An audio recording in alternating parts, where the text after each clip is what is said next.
Welcome to the Pharmacy Inspection Podcast, where we discuss topics related to sterile and non-sterile compounding pharmacy in an effort to promote compliance and increase quality. The Pharmacy Inspection Podcast is a member of the Pharmacy Podcast Network, delivering quality and meaningful conversations and discussions about our pharmacy industry and the critical role pharmacists play in our healthcare systems. Learn more at pharmacypodcast.com. Please welcome your hosts, Bryan Prince and Seth DePasquale.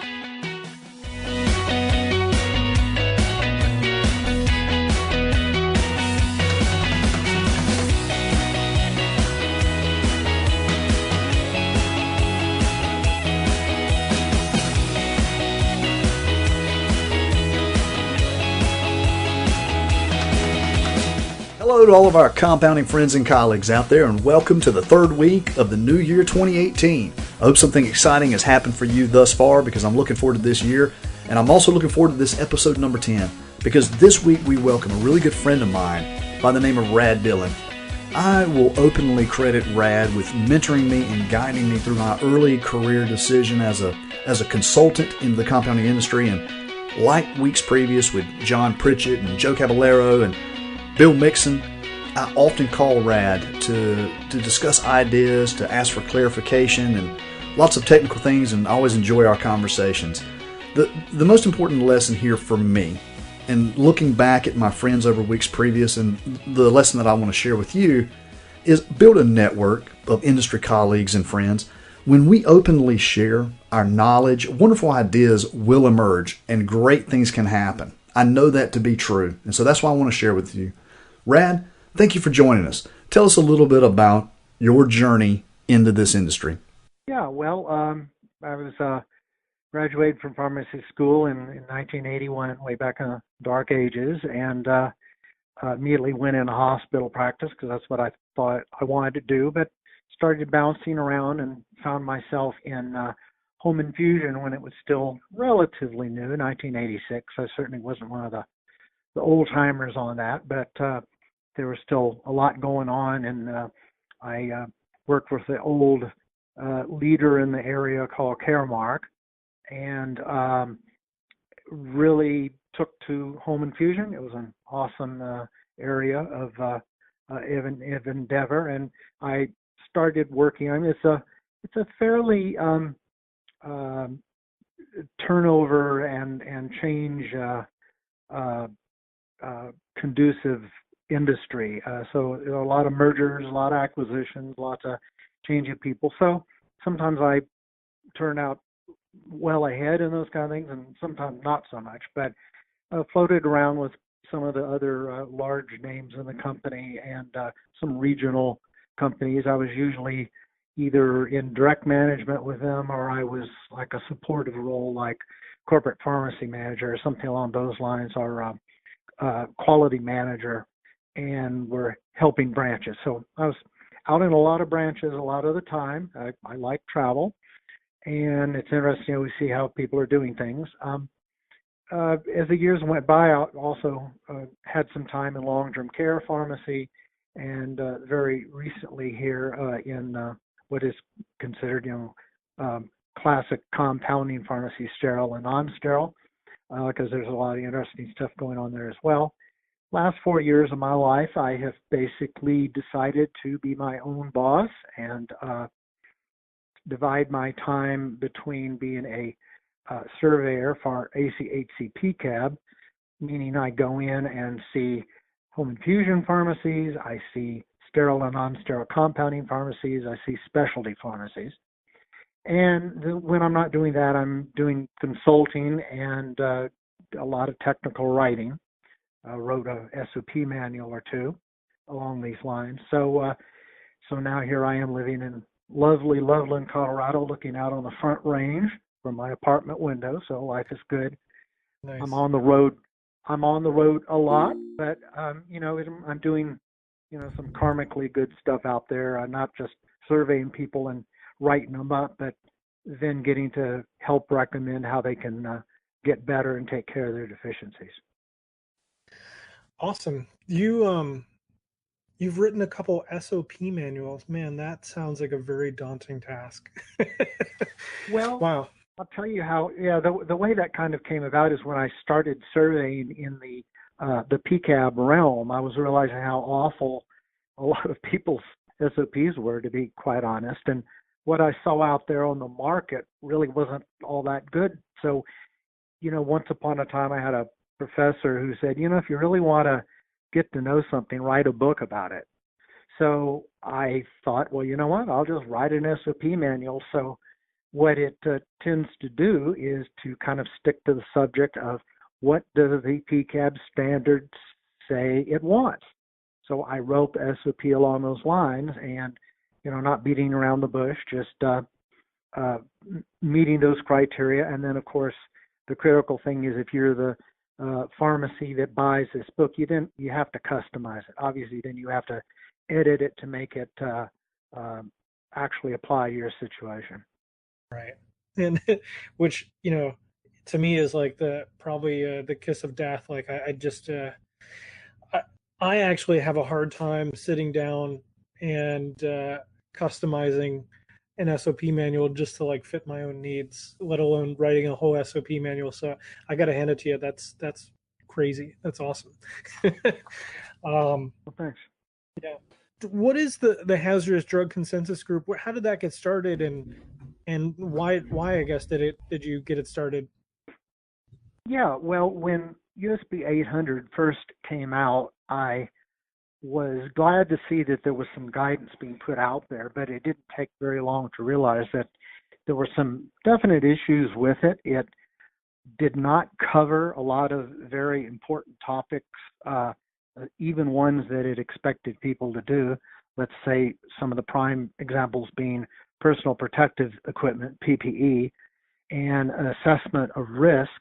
I mean, these are things you must do, and yet there was really very little concrete guidance when you started to jump into the thing. And then it didn't take long to find that some bright people out there who I knew either as surveyors or just through industry connections were kind of feeling the same way. So almost before we knew it, we were forming up a kind of an informal group. It's gotten a little more formal since then, but pulling in people, very diverse backgrounds, like Bryan with his knowledge of containment equipment and PPE and workflow, and people like Joe and Bill Mixon and a variety of other people. And when the process got going, I realized, this will be cool. Let's intentionally pull some people from all sorts of different backgrounds. So we have, some hospital-based people. We have some people that, are not pharmacists. They're just representing, let's say, analytical labs, et cetera. So as often happens in a lot of times you pull people together like this, there's a small group of people who are kind of like doing most of the work just because they're really focused on it. I'm not trying to say that the other folks aren't valued members, but I guess we just think a lot more about this topic than some other people, and we're just appreciative of having every member at least gets to review it and comment upon it when we do things. But so last spring we came out with the consensus statement, the hazardous drug consensus statement, and we had the good fortune that ACHC PCAB and IACP both co-sponsored it, and you will find it available for free download on the ACHC website and on the Compounding Today website, which is kind of like the unofficial site for IAPC and IJCP. So it's out there. There are some other tools there as well. It's kind of hard to get it the publicity we'd like out there. I mean, it's a free thing, and a lot of work went into it. What we especially intended to do, and I think we succeeded pretty well, is that we came up with something that not only was a good synopsis of 800, kind of in a little more plain language, but whenever there were instances when 800 really didn't talk to a sufficient level of detail, we offered best practice recommendations, and we made it really clear when we were doing that so people wouldn't think, oh, I guess I have to do this, we'd say a best practice recommendation is as follows. So we put it together. It's out there. We're almost certainly going to have a second edition coming out first quarter of next year. And one thing that's very interesting is these topics that we cover continue to evolve. We're still having a little subcommittee conference calls and all to hammer out and further define some of these topics. So it's kind of a living topic, how to handle hazardous drugs appropriately. So I'm glad we did it. I hope that we can get a lot of people to download it, read through it, and find it helpful. Rad is being very modest in his effort and kind of explaining all this. This was quite the ordeal, and he was, in my opinion, the glue, almost the sole person who took this on as a task and really put this group together. And then when all the group and we gave our feedback on our sections, and there was about 12 of us, Rad, I believe, on the initial committee.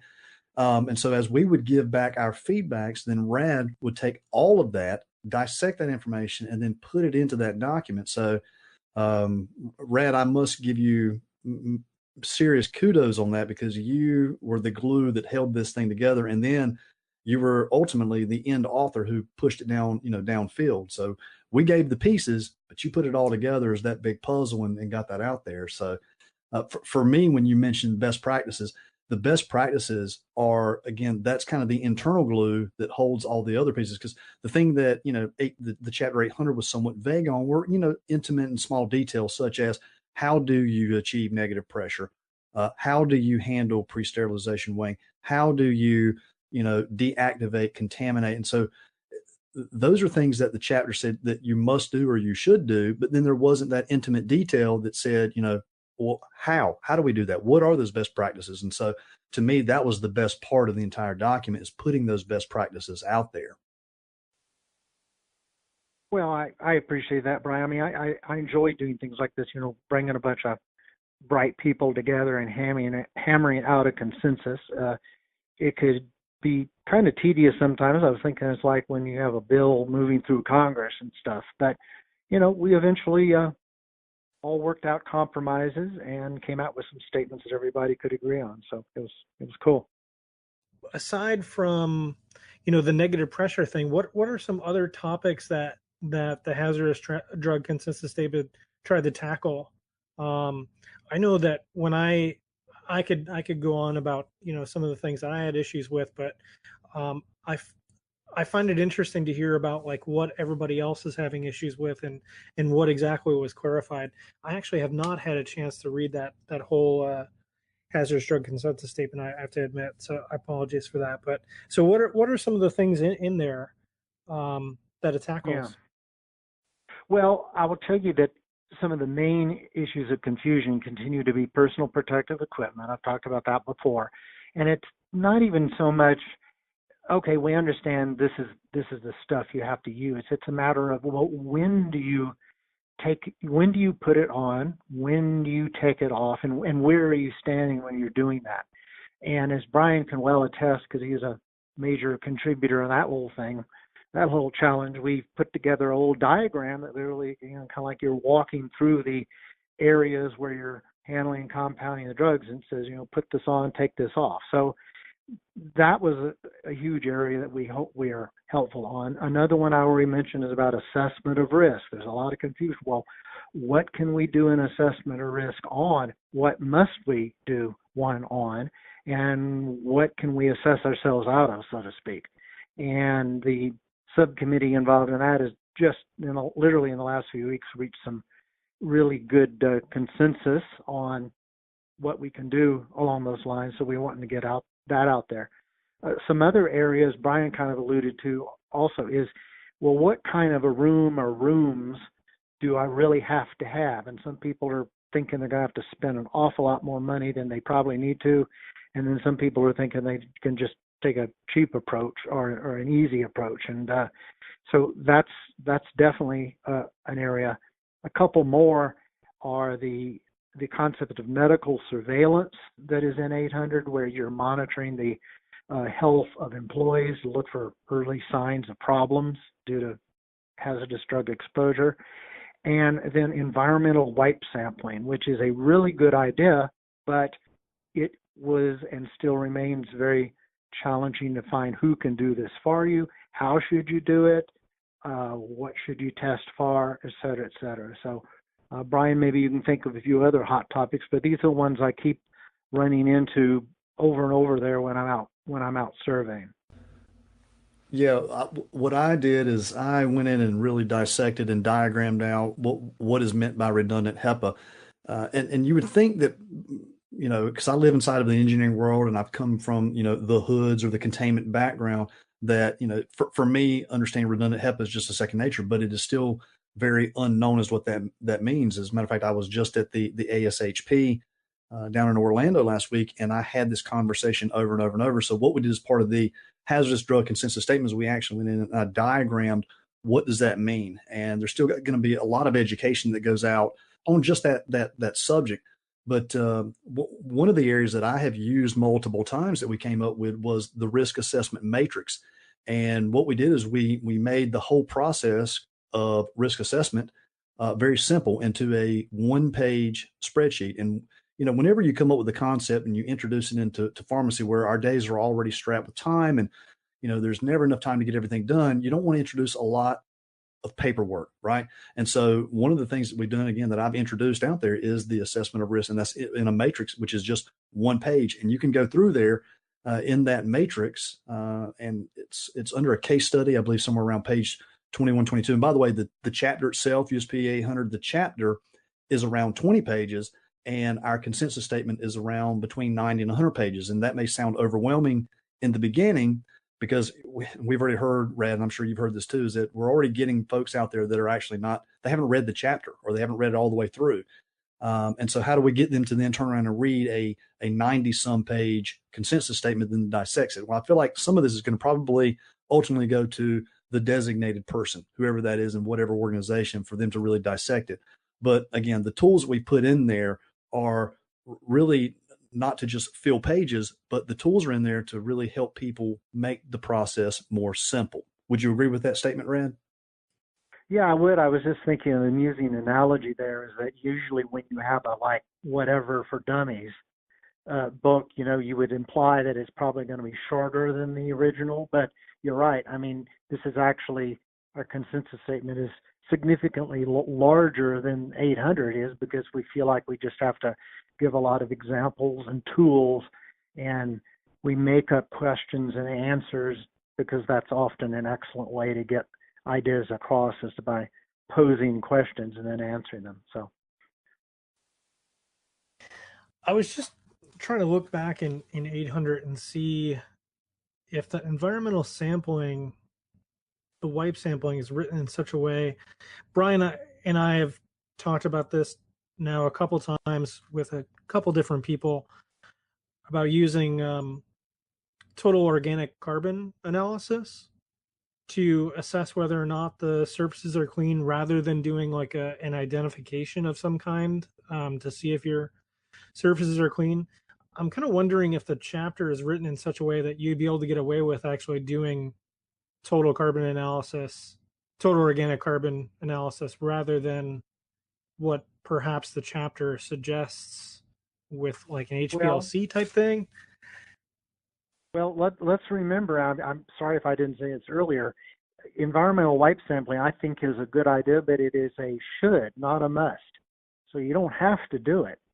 Okay. But I think some kind of method of finding out just what level of contamination you're still having and being able to quantify it enough to at least see trends, I think that's a really good idea, and that could be done a variety of ways. I know there's been a very simple method that sometimes I will recommend to people, and that's just to get a little cheap little ultraviolet light and turn off all the lights and shine it around your hazardous drug facilities and your storage shelves.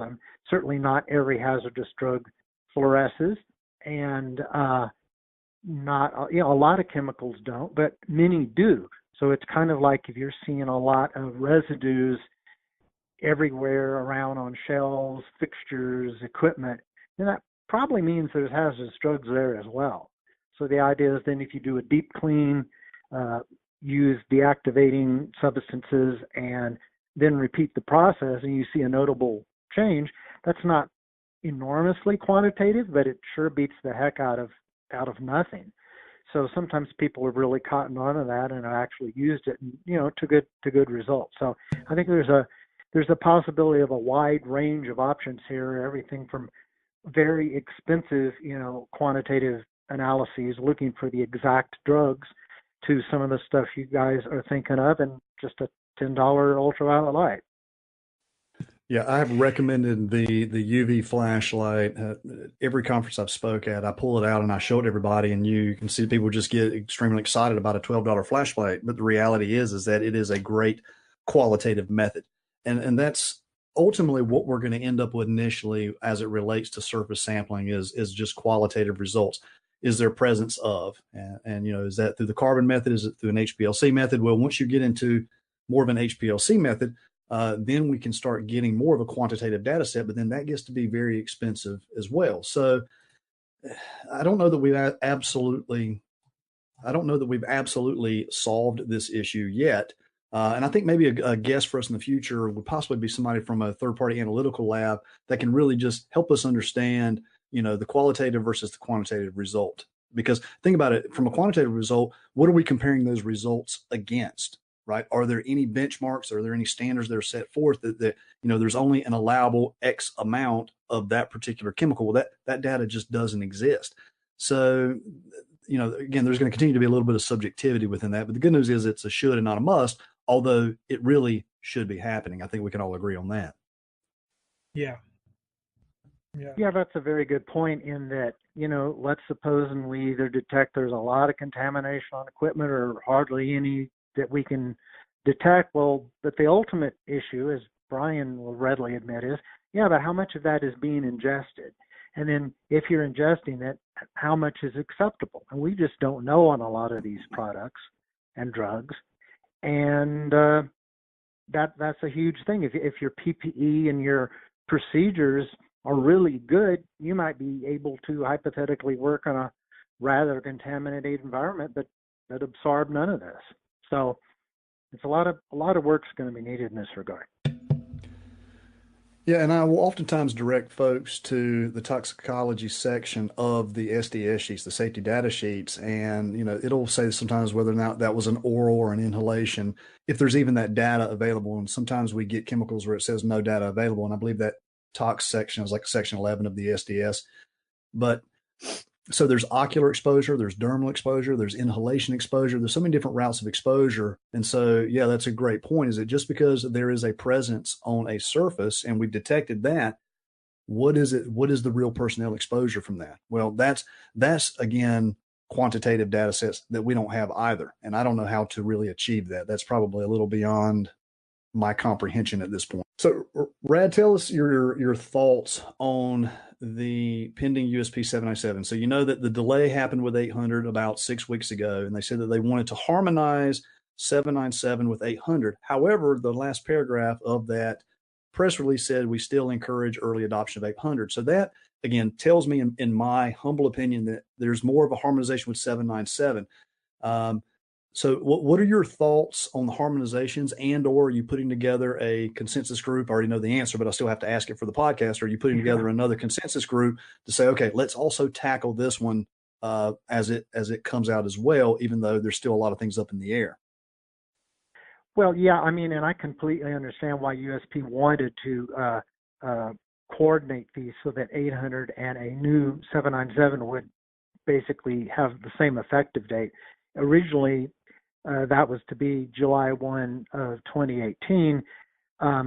Several things happened.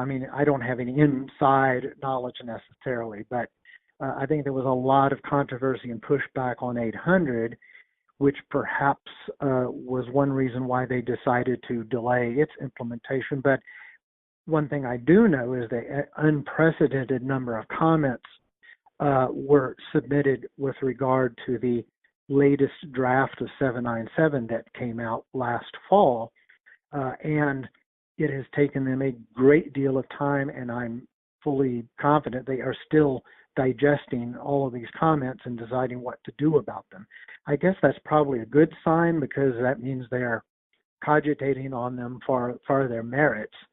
But that then, with being honest that they just couldn't rush a document out for one more round of review, which they had pledged to do, and still have both of these implemented with an effective date of July 1, 2018 was just not going to happen. So they kicked the can down the road quite a bit further, which is probably good, in that I would really rather they carefully think about this and, come up with a new 797 draft that the most people out there as consumers think is a better product.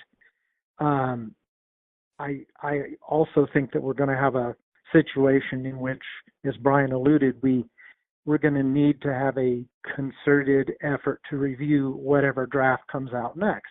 And we have certainly not everyone that is on the hazardous drug consensus group as it stands now is particularly involved or experts in sterile compounding, but a lot of them are. And we've formed up a new group with some overlap called the Sterile Compounding Consensus Group. And what we intend to do is, when we get the next draft of 797 out there within a very short period of time, hopefully a couple weeks, we will be able to issue a consensus statement. Perhaps consensus statement is not quite the word yet, but it would be our opinion on the new draft. And if we see things we like, then we will certainly say that. If we see things that we still do not, we want to not only state that, but try to encourage people to, write their congressman, so to speak, and push back on that as well, so that when we finally have a final draft of the new 797, then we can go into a mode where we are, okay, it is what it is. This is what we're going to have to use. So let's make a consensus statement about how to actually implement it. I can already say, in terms of written style and coverage, the 797 draft that's out there now is much better, A, than the old 797, and B, 800. It's much easier to understand it, read it, see what they're talking about. That's kind of an issue aside of whether you agree with the content or not. But I think there'll still be a definite role in a consensus group that will help people understand and implement whatever the final version of 797 is. Thanks, Rad, for coming on the podcast. We really appreciate it. Great conversation. Rad's a surveyor for PCAB. Are you trying to get ready for your PCAB accreditation? There's a class coming up in Salt Lake City, February 7th and 8th, which my co-host, Bryan, will be one of the instructors. They'll be talking about getting ready for an accreditation as well as hazardous drug handling.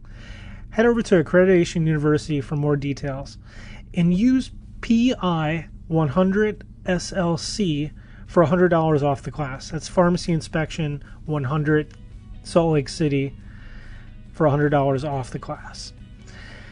Hey, we've also started an Alexa flash briefing that's available on Amazon devices like the Echo. It's called a Quality Minute Compounding Brief. My goal is to talk about quality assurance topics related to compounding pharmacy. I just posted the first one last week, and there's going to be another this week. These are meant to be quick bits of info to help you implement and improve the quality of your practice, all in under 5-minute chunks of time. I really hope you'll continue tuning into the podcast and check out the briefing. Thank you, everyone, for listening. If you have a question, comment, topic, or guest suggestion, please feel free to tweet at Pharmacy Inspect. Find me on Facebook, Instagram at Pharmacy Inspection. Email me at podcast@pharmacyinspection.com, or leave a voicemail directly on the site. We have some really cool guests lined up, including Lloyd Allen of the International Journal of Pharmaceutical Compounding, and Brenda Jensen and Jim Hack from Compounding Consultants, and many more in the weeks to come. So until next time, keep raising the bar.